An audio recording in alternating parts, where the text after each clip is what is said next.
El español Salvador Freixedo entró a la orden de los jesuitas en 1939. Dejó los hábitos en 1969. Desde entonces se ha dedicado a escribir y a reflexionar profundamente sobre el cristianismo. Él piensa que el cristianismo es un mito más y se pregunta, respondiendo, ¿por qué agoniza el cristianismo? Hoy en Foro recibimos a Salvador Freixedo. Gusto saludarlo, bienvenido. Gracias por estar con nosotros. Pues encantado de estar con ustedes, porque hacía tiempo que yo quería estar aquí en Monterrey, por unas cuantas razones que sería muy largo de decir, pero tenía específica gana de estar en Monterrey. Qué bueno, nos platica detalles después de repasar su semblanza. Gabriela Narváez nos da detalles de la vida de Salvador Freixedo. Salvador Freixedo nació en la ciudad de Galicia, España, en 1923. Comenzó a residir en el continente americano desde 1947 y se ordenó como sacerdote en 1953 en Santander. Hizo estudios de humanidades en Salamanca, de filosofía en la Universidad de Santander, de teología en el Alma College de San Francisco, California, de ascética en el Mont Laurier de Quebec, Canadá, de psicología en la Universidad de Los Ángeles, California, y en la Fordham University de Nueva York. Aparte de enseñar historia de la Iglesia en el Seminario Interdiocesano de Santo Domingo, fundó el Movimiento de la Juventud Obrera Cristiana en San Juan de Puerto Rico y fue viceasesor nacional del mismo en La Habana, Cuba. Fundó también el Instituto Mexicano de Estudios del Fenómeno Paranormal y presidió el primer Gran Congreso Internacional. Ha actuado como ponente invitado en numerosos congresos tanto en Europa como en América y Asia.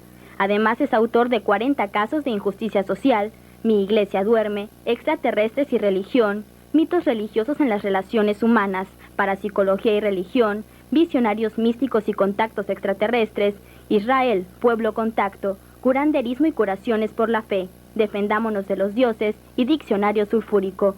Libros polémicos que le han valido expulsiones, censuras y hasta la cárcel. En un momento iniciamos nuestra charla con Salvador Freixedo. Foro está en el aire.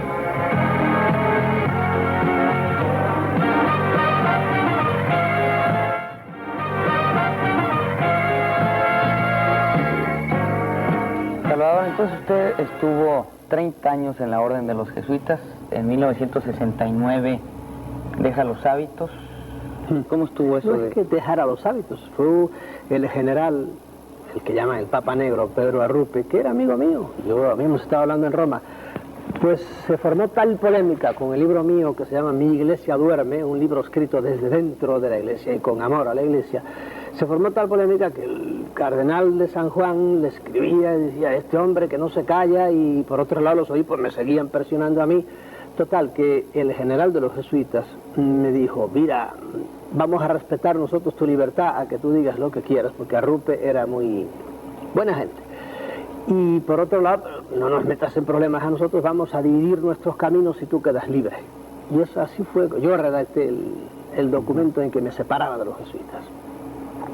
Y me quedé libre ya.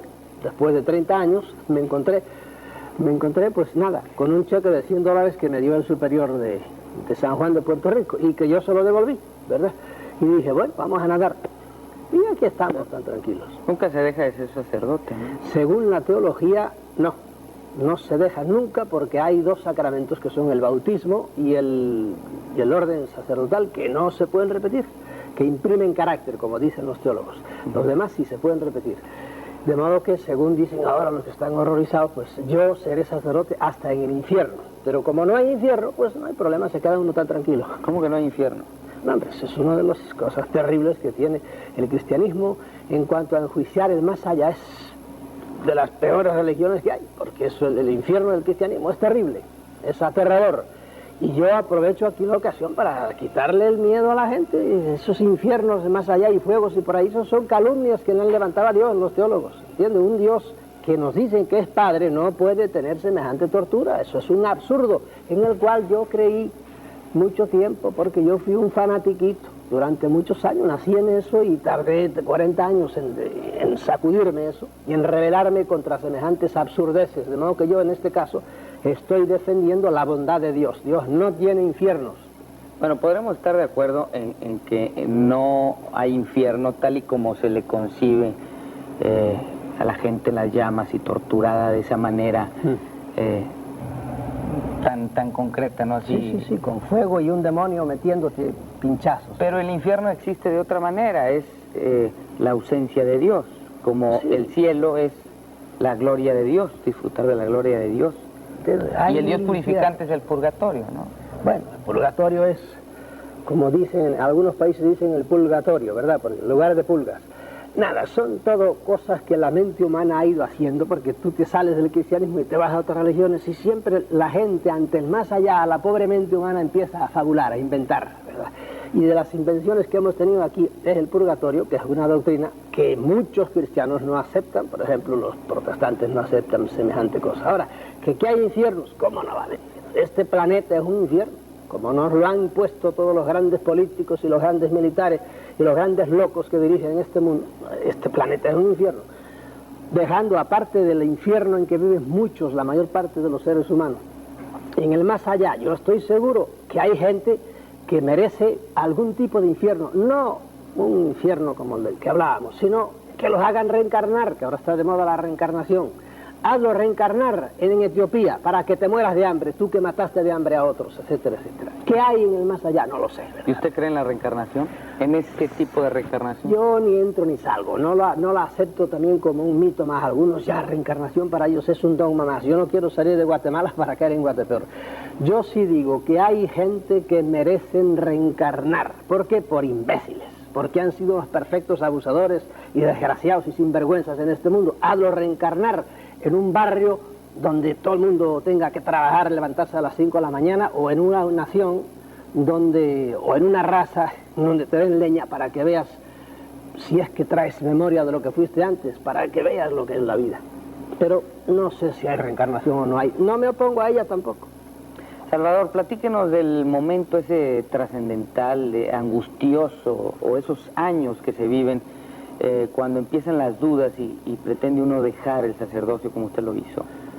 Bueno, sí, fue terrible. Yo adelgacé no sé cuántos kilos, más que nada porque los periodistas no te dejaban ni a sol ni a sombra.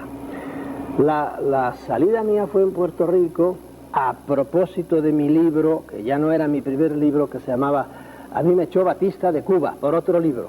No Fidel Castro, sino Batista, por un libro que se llamaba 40 casos de injusticia social, y lo subtitulé Examen de conciencia para cristianos distraídos.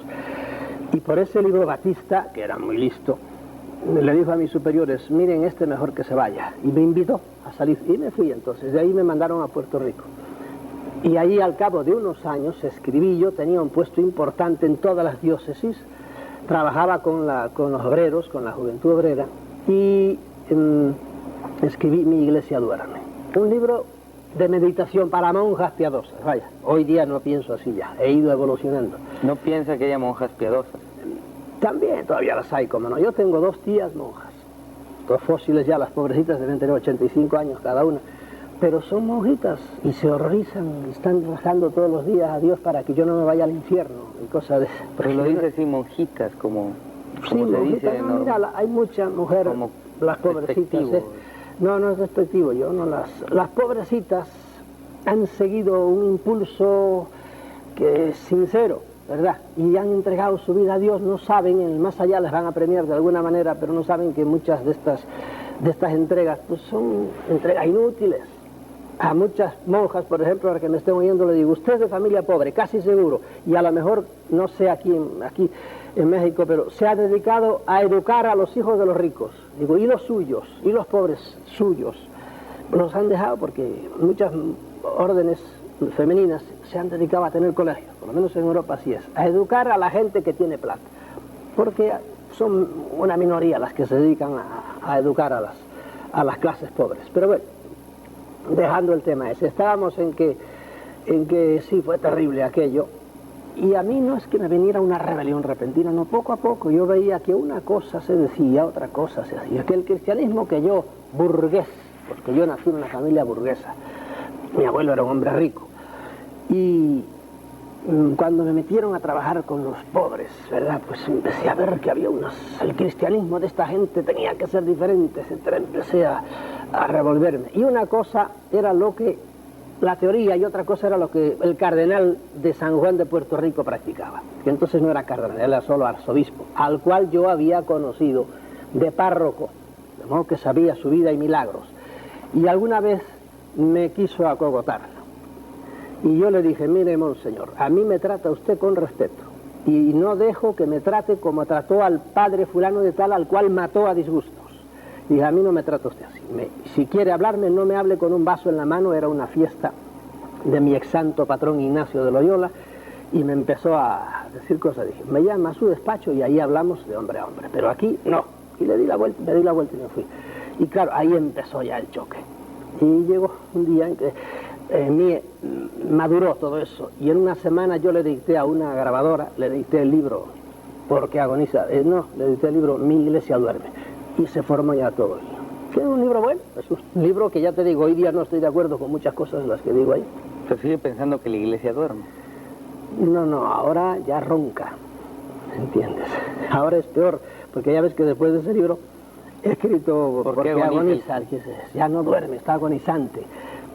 Está agonizante, la iglesia, eso es un hecho. Ahora, después en el último libro, que precisamente tienes ahí encima, el cristianismo, un mito más. Es decir, tú analizas el credo cristiano, el dogma cristiano, y dices, pero ¿cómo es posible que se pueda creer esto y esto y esto? Aun teólogos de primera, por ejemplo, como Hans Küng, que vive y es uno de los grandes teólogos de la iglesia, tiene un libro que se titula así, el Infalible, refiriéndose al Papa.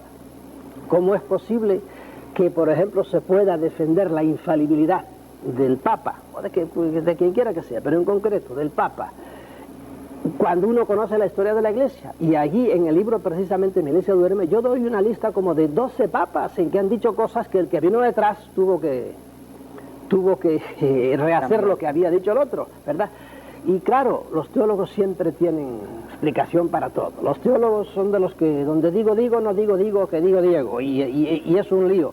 Y cuando te encuentras con la Sagrada Escritura, por ejemplo, párrafos que no hay manera de tragarlos, los exégetas, que se llama, es decir, teólogos, diríamos, en el campo eclesiástico, en el campo bíblico, saben explicarlo todo, absolutamente. Pero uno tiene también cabeza para, sin los miedos sacros, sin miedos al infierno, digo, no, esto es así, esto me dice mi razón, y con esto me quedo, y punto. Pero ¿por qué es un mito el cristianismo? ¿Y por qué agoniza el cristianismo? Algunas respuestas de Salvador Freixedo después de unos anuncios. Foro está en el aire.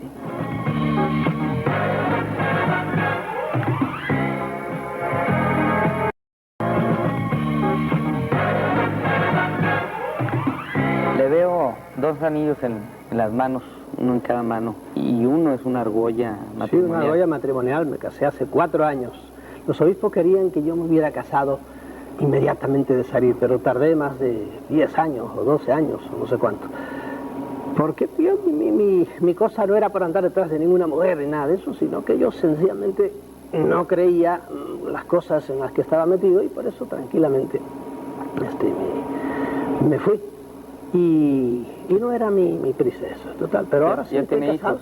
¿Tiene familia? ¿Hijos? No. Uy, ya estoy yo. No podría yo... Soy un hombre muy dinámico, además, y a estas alturas, ¿no? Para eso hace falta tener juventud y tener más reposo y más paciencia. ¿Y por qué querían que se casara luego? Porque así podían decir, ven, era uno más de los que lo que querían era pues casarse y tenía algo por dentro, por ahí. Y yo lo sé porque estaban un poco nerviosos conmigo, porque yo he seguido machacando las ideas. Quizá si le preguntara a un sacerdote, no me responda, aunque usted para la iglesia seguirá siendo sacerdote, es decir, teológicamente sigue siendo sacerdote, pero bueno, ya está hablando muy claro sobre su visión del mundo, ¿no? Y de la religión también. Y quizá un sacerdote no me lo responda, quizá también alarme un poco la pregunta, pero muchos se la hacen y yo la tengo que hacer aquí. Un sacerdote con el celibato dentro de la Iglesia Católica, ¿cómo maneja mentalmente, sentimentalmente, esa atracción que hay del hombre a la mujer? Pues muchos no la manejan. Mira, la Iglesia, el que conoce un poco, el problema es que la mayor parte de la gente no lee, no conoce, creen que nacieron ahora y que todo el mundo nació ahora. Si conocieran un poco de historia de la Iglesia, verían que este fenómeno de la lucha que hay por el celibato es eterno. Entonces, Los están apóstoles, llenos de tentaciones. por supuesto, los apóstoles todos eran casados, menos uno. Todos eran casados y todos tenían descendencia. Todos conocían lo que es el otro sexo. Bien, primera cosa. A lo largo de la Iglesia ha habido concilio tras concilio remachando el celibato, que se fue apretando, no creas, al principio no era así. Se fue apretando la cosa y ¿eso qué te dice? Pues que no, que la cosa nunca ha estado claro. Mira, hay sitios como en Hungría, en ciertas regiones de Hungría, siempre el sacerdote, aún después de haber profesado la castidad y todo eso, ellos tienen su mujer. Y lo sabe todo el mundo y lo acepta. Gran parte del mundo cristiano, tan cristianos como nosotros, el mundo oriental de los griegos y rusos, ortodoxos, cristianos, amadores de Cristo y de la Virgen María, pues esa gente, a los sacerdotes le dicen, si se quiere casar, cásese ahora, antes de ordenarse, ¿verdad? ¿Por qué? Porque después ya no se va a casar. Y entonces lo hacen todos así, bien, escogen, se casan y luego se ordenan. Escogen a los obispos entre los que no están casados. Es una tradición ya que viene desde el tiempo de los apóstoles, de modo que ha habido parte del cristianismo que siempre ha aceptado el matrimonio del sacerdote. Aquí en el cristianismo occidental, los católicos, no. El Papa, desgraciadamente, porque este es un Papa que camina para adelante mirando para atrás, es decir, muy conservador en sus ideas, aunque viaje mucho, etcétera, acaba de dar una encíclica sobre la castidad y remachando, porque, como te digo, es muy conservador, remachando la cosa. Eso es fatal para la Santa Madre Iglesia. Hoy día, dado como es ya el mundo de la televisión, se le meten las mujeres en casa al sacerdote por muy tranquilo que es una de dos. O cierra el televisor, o si no, yo no sé cómo pueden vivir. ¿Hay gente que vive la castidad? Sí, señor, hay gente que vive la castidad. Yo, mientras estaba en la compañía de Jesús, te puedo decir que si alguno cometió alguna cosa, inmediatamente lo ponía fuera. ¿Usted fue casto mientras estuvo de... Sí, yo puedo decirte que yo viví castamente los años, porque además no tenía ocasión, yo trabajaba intensamente en lo mío. Me empecé a darme cuenta después, cuando estaba dentro todavía, ya dejé de ser estudiante. No te olvides que yo, desde que entré en el noviciado hasta que me dijeron el visto bueno, pasaron 16 años encerrado, trabajando, formándome, 16 años, en una carrera un poco larga. Cuando empecé a salir y a tener trato ya con jóvenes de uno y otro sexto, empecé a darme cuenta de cómo eran las cosas. Pero bueno, estaba uno más o menos preparado. Pero con tentaciones. Natural, si uno es natural y está sexuado, ¿verdad? Pues las tentaciones son... Hay gente que se mete en la boca del león, ¿verdad? Y entonces es natural. Eso le pasa mucho a los pobres sacerdotes que viven solitarios, sin una gran preparación, en pueblos y donde las mujeres se les meten debajo casi. Entonces es natural, y por eso pasa lo que pasa. 40.000 casos en que hay, vaya, medio trampa. Y para eso hay que ser tolerantes, porque el sexo es una cosa más. En el cristianismo se ha divinizado el sexo. Se ha hecho de la castidad un sacramento más. Eso es una tontería. La Santa Madre Iglesia lo que debería hacer ahora, ¿verdad? Y yo me río del mismo al decir esto, porque yo sé que los grandes mogules del Vaticano no entran por ahí. Dios los bendiga, que hagan lo que quieran. Deberían decir como los ortodoxos: ¿quiere usted casarse? Sí, porque hoy se le exige, ¿quiere ser sacerdote? Casto, a la brava. Y no puede ser, hoy día eso es dificilísimo. Ahora hay gente que por encima, por su temperamento, por encima de todo eso, dice, yo escojo la castidad. Pues perfecto, pero habrá mucha gente que diría, me gustaría ser sacerdote y estar casado y tener familia. Y deberían admitírselo, como son los pastores protestantes. Tú ves que hay 40.000 iglesias ahora. Está el pastor con la pastora y los pastorcitos, pero predicando a Cristo, perfecto. Y así lo van a hacer mucho más naturalmente. Pero un pobre hombre, él solo, recibiendo a mujeres solo en su casa, porque las pobres vienen a pedir consejo, porque el marido les dio una paliza, por lo que sea, y vienen al sacerdote, y esta, muy bien, y la otra, muy bien, pero a lo mejor a la número 14, pues, sale el flechazo y pasa lo que pasa, ¿verdad? Y las mujeres religiosas, las monjas, no tienen el voto del sacerdote, no tienen los, digamos, yo creo que puede ser bien empleado el término privilegios de un sacerdote en cuanto a...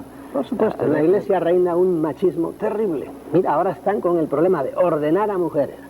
Ordenar a mujeres, monjas o no monjas. La iglesia hermana, la anglicana, en Estados Unidos ya acaba de ordenar una mujer. No, y los episcopales han tenido bárbaras batallas, etcétera. Las que admiten la ordenación, porque otros sectas protestantes no admiten semejante cosa. Pues bien, los sacerdotes, digo, la Iglesia Católica, aunque quiera, no puede. Hoy habría gente que le gustaría, y hay gente, por ejemplo, en Estados Unidos, monjas, sabes que cuando el Papa fue la primera vez a Estados Unidos, una ex monja o monja salió y le dijo, le pidió eso, a ver cuándo vino de la relación de mujeres, no sabía mucha teología. Hoy día, aunque quiera, el Papa no puede porque está amarrado ya. La Iglesia ha hablado infaliblemente, demasiado. Bueno. Y ahora cuando quiere echarse para atrás no puede. Bueno, el mismo Cristo fue machista. Entonces, desde ese punto de vista, sí, señor. 12 apóstoles, hombres, ¿por qué no había una mujer entre sus 12? En aquellos tiempos no, tenía una Magdalena, con la cual hay muchas, ahora se ha escrito mucho sobre la Magdalena y las relaciones de Cristo con la Magdalena, etcétera. Me lavo las manos de todo eso, ¿eh? ¿Usted las cree? Ni fu ni fa, a medias. Hay argumentos muy interesantes, sacados del mismo por el evangelio, miedo a declarar algo. No, en absoluto, no, porque no le doy demasiada importancia a eso. Por mí, si Cristo se hubiera casado, me quedo tan tranquilo, absolutamente. Porque yo al sexo no le doy la importancia que se le ha dado a otros, que le han dado en la iglesia, que creen que por ejemplo, si uno tiene algún desliz en el sexo, ya se acaba el mundo. ¿Qué va? Pero eso no es una cosa tan natural como el comer. Bueno, además él instituyó dentro de la iglesia de esta manera el matrimonio, ¿no? Por supuesto. Pero como ya estaba de todas formas entre los judíos. Cristo, ni nada. Es algo que lo ves en los animales y lo ves el yin y el yang en el cosmos entero, ¿verdad? Bueno, es la relación de pareja, pero ya el matrimonio como institución dentro de la iglesia. En otras religiones también, es una cosa sagrada, en otras en cambio varía un poco, etc. Esos días son cosas que las hemos supervalorado y hemos hecho de ellas que son verdaderos monstruos. Cuántas pobres monjas que con eso me empezaste a hablar, entraron en la Santa Madre Iglesia y la pobrecita fue un calvario lo que tuvieron que pasar dentro, por esa manera tan antinatural y tan forzada. Y por otro lado después ahora las monjas han pegado un gran vuelco y se han ido algunas al extremo contrario y no saben hacer. Realmente hoy día hay un verdadero terremoto dentro de la iglesia. ¿Lo admitir o no? Cuando habla de la iglesia dice nuestra Santa... La Santa Madre Iglesia. La Santa Madre Iglesia. Y luego al inicio me decía, con amor a mi iglesia. O sea, que usted hacía todo esto con amor a su iglesia. Sí, ¿sigue siendo su iglesia? ¿Usted sigue siendo católico? No, hoy depende. Si a mí, no católico, ni siquiera cristiano. Me preguntas, ¿usted es cristiano? Digo, depende de lo que usted entienda con el término. No solo eso, vamos a ir más atrás. ¿Usted cree en Dios? Depende de lo que usted entiende por Dios. El Dios cristiano, Dios de la Biblia, Dios que nos han predicado, ese Dios, yo a ese Dios le digo con todo respeto, bórrame de la lista de tus hijos. ¿Por qué? Porque me voy a la Biblia, que es lo que hay que leer, y leo una Biblia, digo, pero ¿qué le hiciste a los amorreos? ¿Qué le hiciste a los jebuseos? ¿Qué le hiciste a los madianitas? Los destripaba, pueblos con los cuales se encontraba en su avanzar por el desierto, diríamos, en la tierra prometida, los israelitas. Y se encontraba con el pueblo A, el pueblo B, y los destripaba. Digo, pero tú no eres Dios de esta gente, de todos estos palestinos. Y entonces, ¿cómo los tratas tan mal? Es que es mi pueblo. Digo, pues la verdad que no eres muy justo. Pero aún su pueblo, el pueblo prometido, ¿verdad? El pueblo escogido, pueblo israelita. Históricamente hay pocos pueblos que hayan sido tan apaleados como el pueblo escogido. Entonces yo le digo, mira Dios, si me vas a escoger a mí, no me escojas, escoge a otro, porque si me vas a defender como defendiste a tu pueblo, acaban conmigo. Por lo tanto, ya ves, ¿usted cree en Dios? En ese Dios yo no creo. Yo tengo otra idea de Dios, diferente, que la explico precisamente en el libro ¿Por qué agoniza el cristianismo? ¿Usted es cristiano? ¿Qué entiende usted por ser cristiano? De Cristo hay cosas que acepto y hay cosas que no acepto. O sea, usted piensa como Gibran, sí, en aquella anécdota que narra de que el Jesús de los cristianos y el Jesús de Nazaret se reúnen cada 100 años por allá en las montañas de Líbano. Y cuando están juntos platicando, conservan largas horas, dice Gibran. Llega un momento en que el Jesús de Nazaret se despide del Jesús de los cristianos diciéndole, amigo mío, creo que jamás llegaremos a un entendimiento. O sea, él plantea ahí la diferencia entre el Jesús que vivió en Nazaret, que vino a salvar al mundo y que predicó todo esto, al Jesús que hemos hecho los cristianos, una transformación de aquel Jesús de Nazaret. Eso lo puedes ver, Jesucristo Superstar, estrella, estas óperas o como le quieras llamar modernas, el cual es más hay Jesucristo Superestrella. Bueno, hay 2 o 3 cantadas y que se han hecho muy famosas. Es otro tipo de Cristo. porque la Iglesia ha ido forjando un Cristo nuevo, un Cristo duro, un Cristo terrible, un Cristo que acabó con inquisiciones, es decir, que en nombre de él se hacían inquisiciones y muertes e imponen castidades de por vida, etcétera, etcétera. Y ese Cristo pues parece que tiene poco que ver con el Cristo más tolerante del Evangelio, aunque en el Evangelio aparece también un Cristo muy intolerante, ¿verdad? El Cristo que el infierno no hay que irlo a buscar, hay que irlo a buscar al Evangelio, es el mismo Cristo, en las palabras de Cristo, no hay duda, aunque hoy los teólogos modernos le quieran tirar la toalla. No, ahí está, en 12 ocasiones por lo menos Cristo habla del fuego que no se extingue jamás. Entonces, por lo tanto, no me venga ahora con cosas. Y el Cristo que dice, o crees esto, o si no te vas al infierno. El que no creyere y se bautizare, se condenará. Digo, pero Señor, y si mi mente me dice que eso no es potable, pues mira, te vas al infierno. Entonces, córteme la cabeza. No me dé cabeza para discurrir. Salvador, ¿usted habla con algún ingrediente de frustración? Ninguno. Hay gente, yo soy enérgico hablando. Y hay gente que cree que soy resentido, ni hablar. Yo tengo grandes amigos jesuitas y si hay un sacerdote que está pidiendo aventón, yo lo paro y lo cojo. Ahora eso sí, me gusta buscar las cosquillas después, saber cómo piensa él su cosa. Sí. Pero me da lástima, por ejemplo, al señor cardenal obispo de San Juan, ¿verdad? O arzobispo, me da lástima hoy día. Y los otros obispos, hay un obispo en Puerto Rico que vivíamos los dos juntos en una casa, era jesuita también, los conozco perfectamente. Y a este, por ejemplo, que es un hombre honesto y trabajador, lo quiero entrañablemente, a pesar de que es obispo y que es integrista y no está de acuerdo con mis ideas. A otros no, les conozco todas las mañas y veo que no son realmente hombres del Evangelio, aunque sean arzobispos, no. Pero me dan lástima, más que nada, digo, mira que estar enredado todavía en esas cosas de las cuales yo, a Dios gracias, salí ya. Pero yo tengo una paz de espíritu tremenda, porque le perdió el miedo a tantas cosas, el más allá absurdas que me predicaban. Se va a decir, se pudo haber dicho también entonces, al fin jesuita. Los jesuitas siempre se adelantan a su tiempo. Y a veces no se adelantan, simplemente no van con ningún tiempo. Los jesuitas son rebeldes. La formación de los jesuitas es muy distinta y algo provoca en ellos que los hace... No, es cierto, son muchos controvertidos, polémicos, confundidos quizá. Algunos están confundidos. Mira, hace pocos días casi, en Toledo hubo un congreso parateológico y estaba invitado un padre jesuita que es un famoso, diríamos, profesor de teología en la Universidad de Comillas, en Madrid.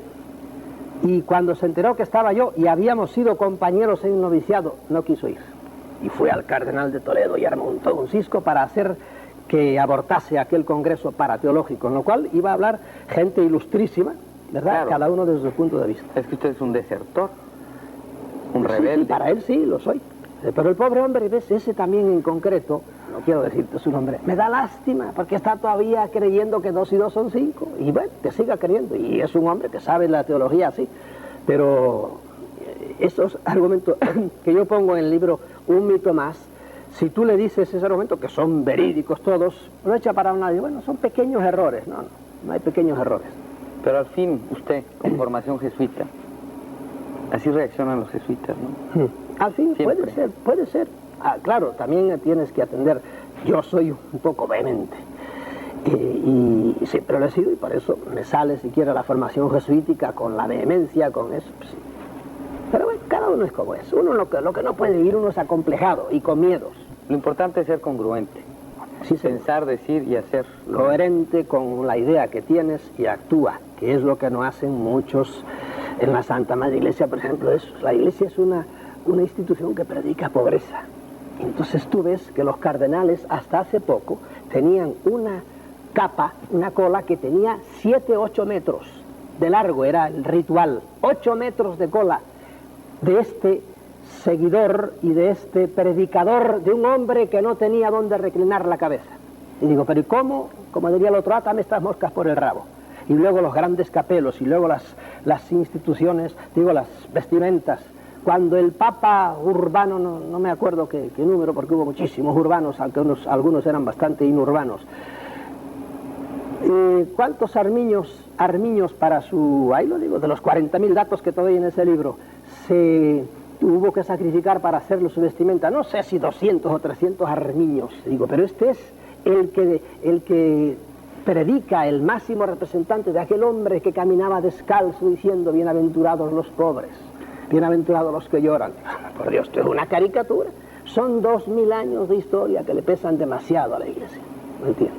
Es Salvador Freixedo, ex sacerdote jesuita, ahora escritor.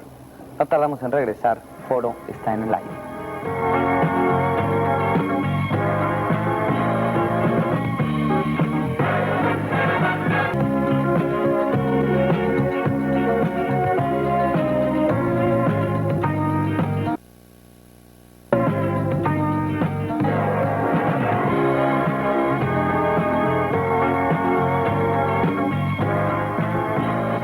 A final de cuentas, ¿por qué agoniza el cristianismo, Salvador? Pues yo creo que lo digo en la contraportada del libro, porque adora fundamentalmente por muchas cosas, pero porque adora a un Dios falso. El Dios del cristianismo, como te dije hace un rato, es un Dios falso, es un Dios vengativo, es un Dios terrible, es un Dios cruel, es un Dios que pide siempre sacrificio y sangre, ¿entiendes? Como todas las religiones, ahí de eso podríamos hablar horas, es un arquetipo. Todas las religiones piden sangre, y el cristianismo también. Todo el cristianismo gira alrededor de la sangre de un pobre hombre que murió en la cruz. La han sublimado en términos freudianos, pero eso es la cosa. El cristianismo no es diferente en eso de las demás religiones. Usted mismo predicó eso. Sí, señor. Un Dios Yo sanguinario. fui un fanático durante 40 años. No me he hecho muchas culpas, únicamente me quedo pasmado. Pues nací en una familia así, ya te digo, hay no sé cuántos sacerdotes y monjas en mi familia, hermanos de mi padre y de mi madre. Pero me quedo pasmado como yo tardé tantos años en sacudir la cabeza, en caer en la cuenta de que había cosas que no casaban desde el principio. Bueno, desde el principio, avanzando ya en mi formación, empecé a sentir ciertas cosas duras, pero está la fuerza, primero del miedo sacro, al más allá, como lo predica el cristianismo, y segundo, la fuerza de la tradición. Ahí tienes al gran teólogo Hans Küng escribiendo libros contra la infidelidad del Papa, dando argumentos de todo tipo para sospechar que el cristianismo realmente no es lo que dice, y sin embargo él sigue católico. Dice, ¿por qué? Porque nací en esto y tengo que morir en esto. Y yo ahí le dedico un capítulo diciendo a Hans Küng, no me convencen tus argumentos, la verdad, porque si tienes razón, aunque hayas nacido en eso, pues salte de eso, porque eso de seguir el lema de que hay que creer en algo, hay que creer en algo que sea creíble, porque si estás creyendo una paparruchada, pues suelta eso, porque es una tontería. ¿Usted a qué edad entró al seminario? A los 16 años. A los 16 años. Antes así se estilaba, incluso desde más chicos, ¿no? Sí, algunos a los entran 13 a los años. 10 años, empiezan Bueno. así. No, yo acabé mi bachillerato y estaba a punto de entrar en la universidad, pero como mi hermano, que también fue jesuita y se murió ya, me Él estaba... sí terminó, es decir, fue sacerdote siempre. Sí, No se ese rebeló. terminó, no, tuvo su rebeldía también, antes de morirse. Pero murió así casi muy rápidamente, con un cáncer, y acabó con él enseguida, pero ya estaba muy rebelde, indudablemente. Pero yo casi por inercia, porque la hermana de mi madre monja, la otra de mi madre monja, mi hermana carnal, monja 30 años, también está hoy día fuera. El hermano de mi padre sacerdote, mi padre casi cura, porque casi estudió de seminarista hasta que casi se ordenó y entonces se fue. Y que mi madre era más monja que mis dos tías, etcétera. Un primo mío carnal es jesuita actualmente. En una sociedad así, pues naturalmente entras como un cordero y lo haces de buena voluntad. Y eso fue lo que me pasó a mí. Bueno, de todas formas ahora ya se les pide no terminar la primaria como antes y entrar al seminario, o no la secundaria, sino ya la preparatoria. Entran más grandes, con un poco más de madurez. Claro, pero fíjate que yo había acabado 7 años de bachillerato en España ya, que entonces empezábamos a estudiar. Yo estaba listo para empezar a ser abogado ya, porque a los 17 años yo podía entrar a la universidad. La pregunta es, ¿para qué no suceden las cosas que luego sucedieron con usted? Es decir, entrar a un mundo que después de años de reflexión lo va a transformar totalmente. ¿No debieran terminar su carrera y luego entrar a una orden que les diera, tipo Opus Dei, que terminan su carrera profesional? Y luego son 6 años, no 16 como con los jesuitas, Sí. o 12 años, como otras órdenes. 16 años, sí, tuve yo. Bueno, 6 años de preparación, pero antes ya con una carrera profesional, y donde haya un poco más de madurez, que estén más vividos, porque no que han tenido incluso su Hoy día novia. se hace más así, ¿verdad? Pero eso es problema de ellos. Como yo estoy ahora en otra cosa, ¿verdad? Que hagan como quieran. Mira, en mi no tiempo le apura, entonces. éramos yo, eso no me apura en absoluto. Hay ¿Para qué cosas escribe estas cosas si no le apuran? para despertar a mucha gente que los pobrecitos están metidos dentro todavía sufriendo por eso, por lo que les esperan en más allá, o entregando su vida a una causa perdida, como hay tantas buenas monjas o tantos católicos que sinceramente, siendo muy buenas personas, están todavía dedicando todos sus esfuerzos a... La mayor parte no es así, pero bueno, hay gente que se entrega todavía. Por ejemplo, tú hablabas del Opus Dei, tanta gente, me da pena todavía. ¿Cómo es posible que se crean las cosas que predica, aun dentro del cristianismo, tan rancias el Opus Dei en estos tiempos? ¿Por qué rancias? Rancias huelen ya a pasado. ¿Pero por qué? Hombre, por ejemplo, exigirle a los sacerdotes andar con sotana negra. Cuando veas a un pobre en ciertas ciudades, va con sotana negra, es un pobre hombre del Opus Dei. ¿Por qué? Porque parece que ellos es vital. ¿Quién más da eso si Cristo usaba minifalda? Es un horror, que me dice. Yo suelo decir, para horror de mucha gente, los primeros papas usaban minifalda, era la toguilla aquella, la faldeta que usaban los romanos porque eran de la clase humilde. Y el Papa Lino y el Papa Clemente usaban eso. Y a eso lo han hecho una cosa. Hoy día, usar veste talar hasta abajo y negro, llevar su alzacuello, eso es sagrado. Recibir la comunión de rodillas, eso es sagrado. Para estas gentes que están de mira estrecha, ¿verdad?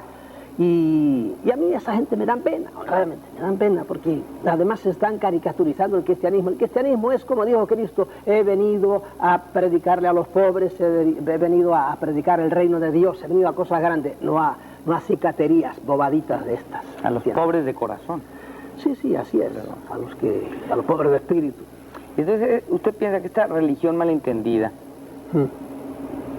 enferma a la gente, la trauma, ¿De cuántos pecados, de cuántas enfermedades no ha sido causa precisamente la doctrina de la castidad en muchos niños, predicada tan absurdamente como se ha predicado? Tantas neurosis, lo he vivido yo. No te olvides que yo he confesado a muchísima gente y yo he bregado con miles de jóvenes, he dado ejercicios a 40.000 jóvenes y he visto las neurosis que muchos muchachos que realmente son gente recta, pero les predicaban cuidado esto en los pensamientos y tenían un cisco alrededor de la castidad enorme, y eso degeneró en auténticas neurosis que a algunos los ha llevado al manicomio. Y esa es esta manera de predicar el sexo, absurda, ¿verdad? Y luego tantas vidas cortadas, truncadas, traumadas. Por eso hay que entregar todo a Dios y se meten en un convento. Y mucha pobre gente sufriendo toda la vida allá. Lo que pasa es que hay que conocer historia de la iglesia, ¿entiendes? Hay que conocer las historias de los Abelardos y las Eloísas y todos los amores secretos que ha habido y todas esas cosas, dentro del convento y fuera del convento. ¿Qué conceptos equivocados ve usted en la educación sexual dentro de la iglesia? Pero al sexo hay que quitarle morbo, ¿me entiendes? Tiene mucho morbo. Hoy día hemos caído en lo contrario. Hay que descararnos un poco más. Tampoco el sexo es lo que es. Si tú ves a un hombre como los hay, por ejemplo, que se atiborran de cerveza, y venga con cerveza, acaban con unas barrigas, y digo, este es un pobre desgraciado que hace de la cerveza, que es una cosa preciosa cuando te tomas tu cervecita suave y fresquita, ¿verdad? Hace de esto como un dios, y entonces ahí lo tienes hecho un pobre alcohólico, un pobre estúpido. Bueno, lo mismo que digo de la cerveza, digo de un licorcito, bien, perfecto. El sexo, si lo reprimes tanto, naturalmente, como es una cosa tan natural como el comer, llega un momento en que explota. Y ahora explota en el extremo contrario. Y viene, pues, todas estas cosas absurdas de todos estos videoclips que nos ponen ahí, que es sexo puro, además mezclado con retortijones y estupideces que le enferma todo eso. Y vienen estos muchachos que ya no son capaces de amar a nadie, porque no aman a nadie, se tumban y se revuelcan con cualquiera, lo mismo macho que hembra, porque está todo mezclado. ¿Ves? Eso es un desorden. Pero fue del prohibirlo todo al reventarse. No es que ahora se permita todo, pero de hecho reventó todo y estamos en una sociedad donde es una locura. Hay, por ejemplo, castas por ahí, razas, en donde el sexo es algo mucho más natural. Las mujeres andan con los senos al aire en 40.000 tribus y lo ven lo más natural de nosotros. Yo no digo que haya que andar así, ¿verdad? Pero como lo hemos hecho hasta ahora, que como decía mi profesor de ascética, la mujer, el escote no debe pasar de esto que se llama el hoyo del cuello, decía él, aquí, esta parte blanda. Todo lo demás es ya invisible. Digo, no diga usted ridículo ese reverendo padre. Eso es una estupidez, ¿verdad?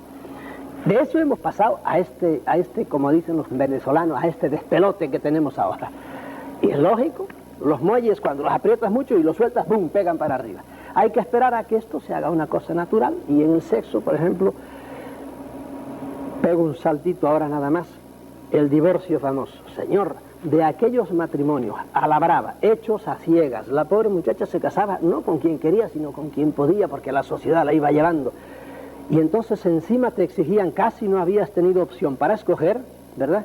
Hace 30, 40 años, y ahora eso sí, una vez ya que has escogido, que no has escogido en realidad, que te llevaron al altar agarrada así con un anillo por aquí, entonces fidelidad y hasta la muerte. Pero resulta que muchas mujeres se encontraron con que se habían casado con un orangután, y no lo sabían, y voy a aguantar a esta bestia toda la vida. No, lo más lógico es decir, no, cada uno por su lado. ¿Por qué? Porque este es un bárbaro, o al revés. Te has casado con una mujer que es una loca y se acuesta con cualquiera y yo voy a aguantar eso toda la vida. No, chico, es racional, no, yo no quiero saber nada de esto. Pues la iglesia sigue diciendo, no, esto es de por vida. Bueno, pues que lo siga diciendo, la gente se busca vida como sea. En la ley del divorcio, que en algunos países, cuando en España, por ejemplo, la pusieron hace unos años, bueno, ese estremecimiento general, tontería, fariseísmo, el divorcio es una cosa, es un mal necesario en una sociedad donde los matrimonios se hacen a la loca. Pero es parte del miedo, del temor de Dios. La misma Biblia, los documentos. Por supuesto. Hablan del temor a Dios. Pero ese es camino para llegar a Dios. El temor a Dios es una ofensa a Dios. Yo a mi padre no lo temo. A mi padre lo amo. A veces se pone bravo por ahí porque es natural, pero fundamentalmente yo amo a mi padre. Y sin embargo la Biblia nos dice esta falacia: el temor de Dios es el inicio de toda sabiduría. Y yo, con perdón, con mi cabecita digo, el temor de Dios es una ofensa a Dios. Punto. Me quedo tan tranquilo. Yo digo estas cosas y me quedo tan tranquilo. Es Salvador Freixedo. No tardamos en regresar.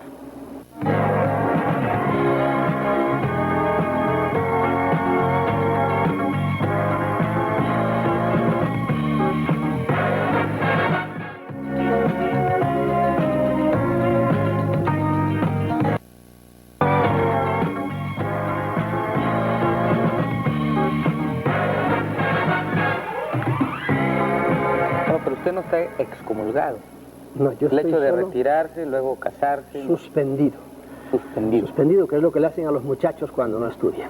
Suspendido es decir, igual que por ejemplo, aquí no sé si usar el término bárbaro de desbarrar a un abogado. Es decir, que no le permiten ejercer por cosas que ha hecho en otros países, se llama así. Yo estoy suspendido, no me permiten ejercer. Ahora, si yo digo misa, mi misa es ilícita pero válida. Si yo doy una absolución, mi absolución es ilícita, pero válida. Si yo consagro el cuerpo de Cristo, según la teología, yo me lavo las manos. Eso, pero yo sigo siendo sacerdote.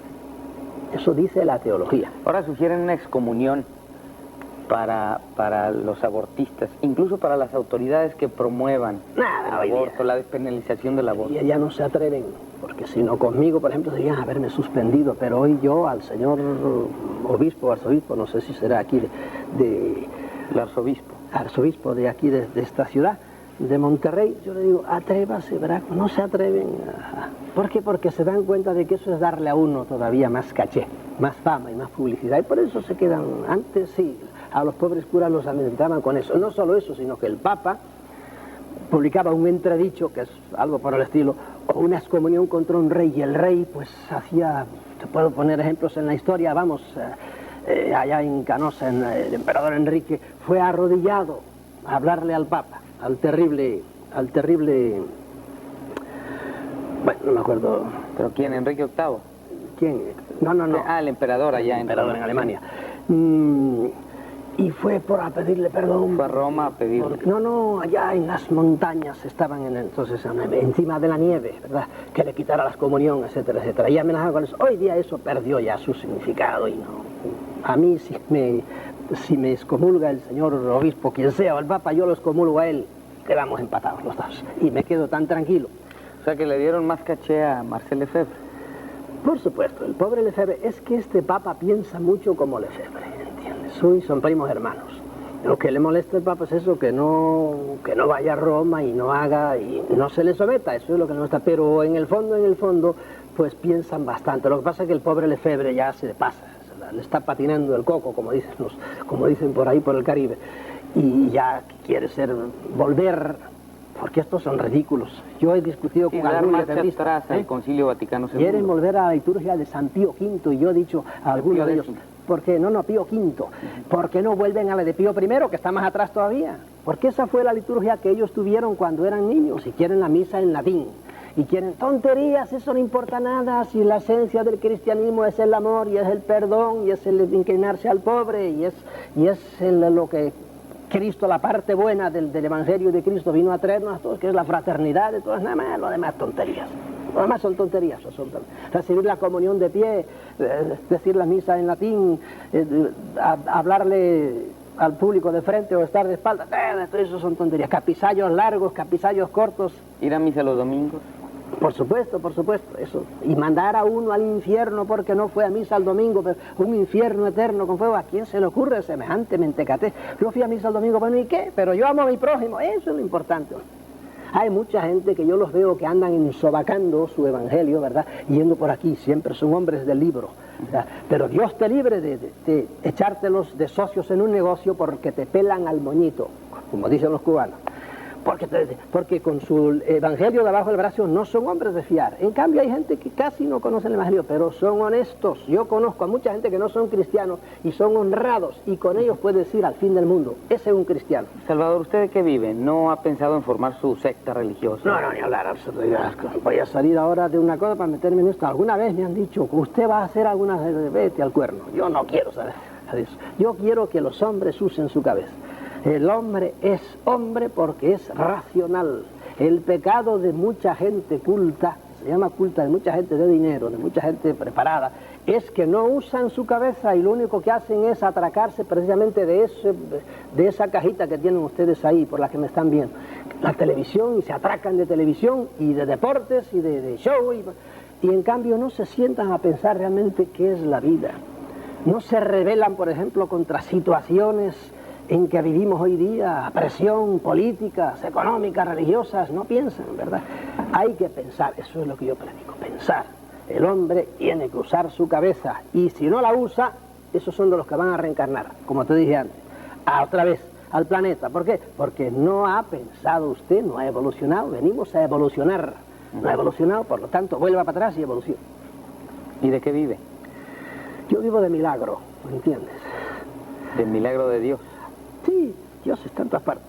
Yo digo, ¿de qué vivo ahora? Pues mira, tuve suerte que tuve una madre y un padre que me dejaron algo de dinero, poquita cosa, y mal administrado, porque yo soy horrendo para las finanzas. Menos mal que tuve la hermana mía que fue monja, a tiempo lo poquito que me quedaba, lo agarró ella y me lo administró mientras yo andaba moviendo, ella me movía. Los libros dan muy poco dinero, pero poquísimo. A mí he tenido mucha suerte porque no te olvides que yo llevo más de una docena de libros y se venden mis libros. Lo que pasa es que la mayor parte tengo que hacer una excepción ahora con la editorial Posada, que ciertamente se está portando bien conmigo, pero yo he tenido grandes editores que me han hecho unos atracos horribles. Me han robado todo lo que han querido, porque yo siempre, el dinero para mí ha sido secundario. A mí basta con vivir al día y estar tranquilo y se acabó. Capital, no tengo capital ninguno, pero vivo al día. Soy millonario en amigos, porque yo te digo que puedo ir a 20 ciudades y tengo siempre casas de amigos que me invitan y que están contentos con que yo esté y me pase con ellos una semana o así. De eso, y hablando también, a veces hay mucha gente que hoy día empiezan a pagar bastante bien cuando uno habla, pero hasta ahora he hablado miles de veces, pero como lo oyes miles de veces, y jamás cobro un centavo. Salvador, hace un momento le preguntaba de la excomunión a los promotores del aborto. ¿Usted qué piensa del aborto? Ya con esta visión distinta. Es un tema duro de pelar, el aborto. Mira, al cerrarse en banda, infantilmente, como hacen hoy día la predicación oficial de la iglesia, aborto no, pero señor, oiga usted primero las circunstancias del aborto. ¿Qué haría usted, le diría yo al señor obispo, al moralista número 1 aquí de la ciudad de Monterrey? ¿Qué haría usted con una muchacha a la cual la han llevado a la fuerza, la han violado, un sinvergüenza, y ahí la tiene usted ahora, pues que dé a luz? No, esa muchacha, el cuerpo de ella es suyo, y no tiene por qué darle cabida y darle, sobre todo, ser la madre un fruto que tiene dentro, que se lo han metido a la fuerza, por lo tanto tiene todo el derecho de ir para afuera. Y empiezan ellos a defender, olvidándose de la pobre madre, empiezan a defender al niño. Y ese señor, ese niño es un embrión que tiene, no sé, un cuarto de pulgada, no, tiene milímetros, ¿verdad? Y está defendiendo, atienda a la madre, hay un derecho contra el otro derecho. Ahora, la Iglesia siempre ha querido que enseguida viene Dios y crea un alma, eso es todo un mito también. Y lo hace para este hombre, y hay una persona total, no hay tal niego. Es más, hoy día, si se mete uno a oír lo que dicen los conocedores de esto, sin estar prejuiciados, que están todos los grandes biólogos y todos los grandes especialistas en ginecología y por ahí, te dicen, uy, eso está muy lejos de ser como nos dice la Iglesia, que ya hay una persona entera, etcétera, etcétera. De modo que en un caso como ese, ya les digo a la Iglesia, mire, no pueden cerrarse sin más ni más. En un caso como ese, yo por cierto les digo a la niña, aborta. Otra cosa es... el tiempo que lleve. Otra cosa es cuando me dicen, mira, el niño ya puede vivir, está dentro, está a los 7 meses. Digo, hombre, ahora piénsalo, ya es una cosa más de pensar, porque ciertamente ahí yo a ese niño sí le doy cierto tipo de personalidad. No hago lo que hace la Iglesia, que se olvida siempre de la madre. La Iglesia siempre atiende al crío. Está bien, tiene sus derechos, pero más derechos tiene la madre, una persona totalmente hecha, ¿verdad? En un caso en que van a hacer, yo les diría, no, se te pasó el... Es algo así, y perdóname si me voy del tema, como el que está usando una propiedad que no es suya. La ley, me imagino que la ley de aquí en todas partes, hay un término que dice, prescribió este derecho, porque hace 20 años que estoy metido en esta finca, nadie me ha dicho nada, y ahora viene usted, no, mira, la ley me dice que a los 12 años esto ya es mío. ¿Por qué? Porque está así la ley. Usted ha tardado 7, 8 meses en ponerse de acuerdo consigo misma, y ahora va a hacer abortar. No, ya cogió derechos, ese niño está ahí. En ese caso le diría, no puede usted abortar. Y las leyes, la italiana y la española y en general la sueca, las leyes, los países que hace tiempo que están en esto, discriminan muy bien, ¿entiendes? Hay que ser flexible. Por supuesto, es lo primero que hay que hacer, que es lo primero que no hace la Iglesia. Lo primero que dice, aborto, no. Pero señor, el aborto es una cosa... Bueno, pues en todas las familias hay reglas del juego, y en todas las religiones. Sí, en todos los países. Pues yo le digo, o sea, pongan una regla de juego para eso y no se cierren en bandas, sin más. Pero una regla así tan flexible, tan transigente. Si la ley, ¿verdad?, no es algo así como la vida. Hay una cosa que se llama epikeia, que viene ya de los griegos. Hay que saber interpretar la ley. Y la ley no es una cosa así, para eso hay, figúrate, tribunales constitucionales. ¿Para qué? Pues para que hay un tribunal que la Constitución dice esto, sí, pero este lo interpreta así y este lo interpreta así, y hay que ir a un tribunal tercero. Y en general todas las leyes admiten su interpretación. En este caso es lo mismo. Primero, que no hay ley. Hay la ley de no matarás, ¿verdad? Y la Iglesia no ha matado. Vamos, la Iglesia ha matado, tiene cadáveres en sus entrañas por miles, porque ha hecho guerra para defender. Hay guerras justas, decían los teólogos antiguos. Ah, sí, ¿y dónde está el precepto? No matarás. Ahí se lo interpretan. Bueno, pues aquí estamos en lo mismo. El aborto, no matarás. ¿Usted se basa en eso? Bueno, pues vamos a interpretarlo como hizo usted para sus guerras. Porque hasta hace poquito, mira, Pío IX fue el que lo hizo. Defendió a cañonazo limpio el Vaticano y todos los territorios. Y vino Garibaldi y vino la moderna Italia y tuvieron que tumbarle a cañonazo limpio las murallas del Vaticano porque lo defendían. Y no matarás, seguía estando ahí, no matarás, pero el que se ponía delante de una bala de un cañón del Vaticano acababa.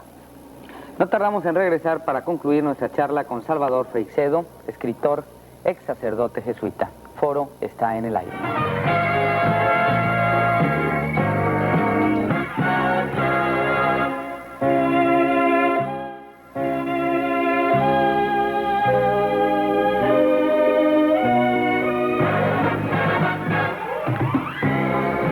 De los santos, los pueblos latinoamericanos sobre todo son muy, bueno, en España sucede. Muy santeros. Muy santeros. A veces le restamos importancia a Cristo, ¿no? O al Dios mismo, al Dios Padre, ¿no? No, en la Iglesia ha habido mucho de eso. Y entonces se van por el lado de la Virgen, son muchas, o por los santos. Y usted también lo hizo, ¿no? Dejado, sí, por supuesto. Bueno, yo siempre me di cuenta de que el centro en la Iglesia tiene de ser Cristo. Y lo que hemos hecho con la Virgen ha sido también, hay una inflación virgínea. que es lo que indigna a los protestantes, ¿verdad? Contra nosotros, los católicos, y contra los ortodoxos. Los ortodoxos son más devotos todavía de la Virgen que nosotros, o por lo menos tanto. Y eso realmente es un sacar fuera las cosas, sacar fuera de quicio. Y no digamos nada, en América pues está toda sembrada de santos. Fue una de las cosas que más me gustaba a mí, conocer lo que se llama hagiografía, vidas de santos. Ha habido gente eminente, pero indudablemente las personalidades de los santos en la Iglesia, de los tan diversos santos, es interesantísimo. Hay santos que eran psicóticos totales, pero con diploma de psicóticos, y por eso llegaron a la santidad. Hay santos, en cambio, que eran más dulces, tenían más sentido común, etcétera. Un San Juan Bosco, por poner un ejemplo, un santo agradable, simpático, al cual le pasaron cosas que yo me gustaría que me las explicaran los teólogos desde su punto de vista. Por ejemplo, San Juan Bosco una vez venía de decir misa y se encontró con que a la puerta de la iglesia, de la sacristía, ya entraba de vuelta con su copón, etcétera, y a la puerta estaba su madre, sonriente, esperándolo. Y él dejó aquello y le dio un abrazo a su madre. Pero su madre, mi querido Gilberto, se había muerto hacía no sé cuánto tiempo. De modo que allí había una muerta. Entonces ahí entra el espiritismo. ¿Realmente pueden volver los espíritus o no? Porque y él le dio un abrazo a su madre, según se leen las biografías. Y yo digo, bueno, explíquenme esto, ¿cómo es esto? Esto no casa. Pero bueno, eso por ponerte un ejemplo de las curiosísimas cosas que se pueden encontrar en las vidas de los santos, que yo me conozco bastante bien porque las leía muchísimo, desde los antiquísimos hasta el Padre Pío de la Pietrelcina, con sus llagas y los estigmatizados, que ha habido muchísimos dentro y fuera de la iglesia, etcétera, etcétera. Parte del folclore eclesiástico. ¿Usted admira algún santo en particular ahora? Su santo fue por jesuita, sí, el patrono de los jesuitas. Ignacio de Loyola es uno de los grandes místicos, tremendo, pero como era un militar, era recio y organizó la orden, todo lo contrario que San Francisco. San Francisco era una orden que él llegaba a un sitio y le decían, hermano Francisco, ¿cuántos frailes son? Él no tenía ni idea. Somos 1000, en aquellos tiempos había unos conventos donde somos 500, alabado sea Dios. San Ignacio sabía de memoria cuántos había y cómo se llamaba cada uno, porque era un militar organizado. Por otro lado, pues sí, lo hizo demasiado rígido, ¿verdad? Que tiene su parte positiva y su parte negativa. Pero hay santos que me caen bien, sobre todo los santos que eran todo corazón. Benito José de Labre, que no conoce nadie, el santo mendigo. El cura de Arce era un tipo curioso, era estrictísimo. Él cocinaba su arroz al domingo y le duraba en un saco medio podrido ya hasta el otro domingo. Él metía la mano y así estaba de flaco el pobre hombre. Pero de eso a empezar a desvariar la mente no hay más que un paso, ¿entiendes? Decía que San Ignacio era muy rígido y que eso tiene sus pros y sus contras. ¿Cuáles son esas ventajas y desventajas pues en ser estricto con una... La organización, llevar a la orden como la llevó, que hizo inmediatamente crecer la orden de los jesuitas y la puso al frente, diríamos, con sus pugilatos entre una orden y otra, sobre todo con los dominicos, pero indudablemente los jesuitas han sido siempre la vanguardia de la iglesia, precisamente por esa organización que han tenido férrea. Pero por otro lado, esa organización es algo demasiado, sobre todo para el que está dentro, porque él dice una frase típica del: tienes que hacerte como el bastón de un hombre viejo, que el hombre viejo lo usa y le sirve para todo. Y tiene otra comparación, algo así como si fuera un pañuelo que te estruje. Y el hombre tiene que tener su personalidad, hay que respetarle un poco, pero no somos robots, no somos un término muy eclesiástico. En el derecho canónico y en general se le llama el pastor y las ovejas, señor. Y hay una diferencia tremenda. Yo no quiero ser oveja de nadie, déjeme ser carnero por lo menos, para investir un poco, para defenderle un poco. Y la iglesia ha tratado siempre pues a sus fieles como ovejas, le llama a los simples fieles, con más de simples que de fieles. No, yo tampoco admito eso. Los protestantes son los que más repasan la Biblia, las escrituras. El católico casi no la conoce. O sea, salvo un grupo, bueno, son los más, iba a decir fanáticos, pero no voy a decir que ofende el término, los más dedicados, pero los más metidos en la religión. Pero el resto de los católicos casi ni conoce la Biblia. El protestante da citas y todo, ¿no? Y usted hace un momento me quedé pensando, cuando hablábamos del temor de Dios, contradecía lo que dicen las escrituras. Bueno, son las escrituras, palabra de Dios o invento de los hombres. Bueno, hay un capítulo entero en ese libro que es la Biblia, palabra de Dios o inventos de los hombres. Y cuando te metes a leer la Biblia, a conocer la Biblia, pues te encuentras con que racionalmente hay 40.000 cosas que no se pueden admitir en la Biblia, pero 40.000 cosas. Es un libro muy largo, la Biblia. Además que la gente está dentro del cristianismo, tú acabas de decir, unos ni saben lo que es la Biblia, es un pecado de los católicos, y los protestantes se han hecho comedores de Biblia, se han hecho adoradores de la Biblia, y aquí lo dice, y sobre todo los fundamentalistas, que es al pie de la letra. Si vas a coger al pie de la letra la Biblia, te encontrarás con terribles disparates, como a propósito de la creación del mundo y a propósito de 40.000 cosas, ¿verdad? Desde el punto de vista de la sociología, de la medicina, etcétera, hay muchos errores que la gente desconoce. Por ejemplo, hay una frase en el Eclesiástico que es: muélele los lomos a tu hijo, es decir, dale buenas palizas antes de que se te haga ya como un potro indomable. Digo, oiga, eso lo oye cualquier pedagogo, por ahí dice, qué barbaridad. Bueno, pues es palabra de Dios también, tontería. Le achacan a Dios cosas que gente pensaba, les hablaban. La Biblia, hay más de 100 autores ahí, ¿verdad? Además, ¿cómo ha llegado la Biblia a nosotros? Porque traducciones de traducciones de traducciones, en fin, ese es un tema larguísimo. ¿Hay cosas positivas en la Biblia? Por supuesto que las hay, pero la gente no se da cuenta de que cada religión tiene su Biblia. Y tú no le hables, ya ves lo que está pasando estos días con el escritor ese que habló contra el Corán. No le hables a un maometano mal del Corán, ¿verdad? ¿Por qué? Porque le hacen como a lo sentencian a muerte. El Corán está lleno de disparates, que me perdone el Ayatollah Khomeini. Y vas a los Vedas, y vas al Zendavesta, y vas al Dhammapada, y son las Biblias. Pues ¿quién está hablando mal de la Iglesia Católica? ¿Quién? Yo. Bueno, pero menos mal que en la Santa Madre Iglesia ya no llegamos a las aberraciones del Ayatollah, que me condenen a muerte. Los señores obispos son una gente muy amable, etcétera, y le mando un saludo desde aquí al señor obispo. De todas formas es bueno que alguien pertenezca a una religión. Las religiones, o así como usted, a la larga, le han hecho más daño a la humanidad, no a una persona privada. A la humanidad le han hecho mucho más daño a las religiones. Usted está con Marx, es el opio del pueblo. Mando al cuerno a Marx entera. Yo, no me hagas entrar en el tema de la sociología, que me encanta. Pero el marxismo practicado, hemos visto que está fracasando tremendamente. Y empezó a fracasar rápidamente. Que hay puntos verdaderos de más, claro que la dice verdades de puño. Pero a la larga no ha aterrizado bien. Y lo vemos en las sociedades que ha creado y en los muertos que ha causado. ¿Usted vivió en Cuba? Sí, señor. ¿Y ahí cómo tratan a la gente? Estuvimos en Cuba haciendo un reportaje. Los jóvenes, para ellos, el Dios, hablo de los que ya nacieron después de la revolución, el Dios es Fidel Castro, se fue el otro. Porque claro, llegó Fidel, yo ya no viví en tiempo de Fidel, porque a mí, como te dije antes, me echó Batista de Cuba, ¿verdad? Volví después unos tiempos, y te advierto que Fidel en una ocasión tuvo un libro mío, el primer libro que yo escribí, lo tuvo no sé cuánto, en esos discursos maratónicos que echaba, durante un buen rato, diciendo, mire lo que dice este cura, y empezaba Fidel a decir cosas, verdades que yo dije, y que de cierta manera fueron una premonición para los que iba a venir después, porque en la Cuba de los 1.000 millonarios en aquel tiempo, ¿verdad?, había gente que ganaba $22 mensuales. Los cubanos de Miami esto no lo admiten, pero era así, ¿verdad? Porque yo trataba con ellos y los conocía. Y en esos grandes desniveles es donde se puede calentar la cosa. Salvador, sí, iba a decir algo. No, dígalo. No, si a mí me dejas hablar, yo estoy todo el día. Okay. Él iba a repasar una parte ya para finalizar de su libro, ¿Por qué agoniza el cristianismo? Donde dice que la religión, considerada como la búsqueda de las raíces humanas y de su destino final, nunca podrá dejar de existir entre los seres racionales.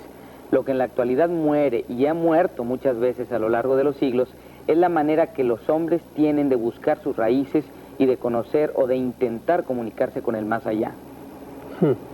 ¿Es cierto eso? El hombre está siempre dándole vueltas. Mira, cada ataúd que se hunde en la tierra, de una persona a la que tú amas, eso tiene más raíz de filosofía, te hace pensar más, te hace meditar más que 40.000 cosas que te digan los libros de filósofos. ¿Por qué? Porque entonces empiezan a preguntarse, ¿pero por qué tiene que morirse esta persona que yo amo? ¿A qué vine yo aquí? ¿A qué estamos aquí? ¿Por qué tenemos que sufrir? ¿Por qué tenemos que morir? ¿Por qué nace la gente? ¿Quién hace nacer? Eso es la filosofía. Y el hombre está siempre dándole vueltas a eso. Y en ese darle vueltas a esas ideas, lo que hace el hombre es inventar dioses. Porque el hombre es como un flash en medio de la noche. Naces y cuando empiezas a darte cuenta de que tú eres tú, te entierran, ¿verdad? Yo, que tengo ahora la suerte, ¿verdad?, de tener la mente todavía despierta, me tumbo muchas veces a pensar, digo, a mí se me va acercando el fin ya, y lo veo venir con una tranquilidad tremenda, mucho más que antes, pero indudablemente eso me hace pensar a mí. Y eso es la esencia de la religión, el hombre piensa y piensa y piensa. El que tiene cabeza, desgraciadamente hay mucho pobre hombre, que no tienen tiempo ni de pensar porque lo único que hacen es rascar la tierra para poder comer. Soñar o ilusionarse, como usted dice. Eso. Cuando llama por otra manera al ser humano para que despierten, ¿no? Esta ilusión o sueño. Y hablando del más allá, me traje el libro porque también hubo mucha controversia con la charla que tuvimos con JJ Benítez, compatriota suyo, con el caballo de Troya. Y amigo mío, si yo con Juanjo me encuentro en 40.000, me he encontrado en 40.000 congresos y por ahí. ¿Y piensan igual? O sea, usted también...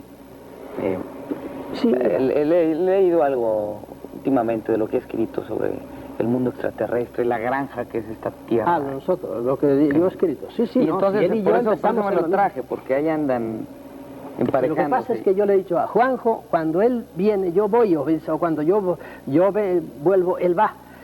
Juanjo empezó siendo reportero de estas cosas, de extraterrestres, y por ahí cuando trabajaba ya en Bilbao, en un periódico. Y como es un muchacho muy trabajador y escribe bien, pues se ha seguido moviendo y ha ido entrando, precisamente el fenómeno ovni lo ha ido llevando a lo trascendente. Y ahora él me dijo una vez, no hace mucho, que estaba estudiando teología.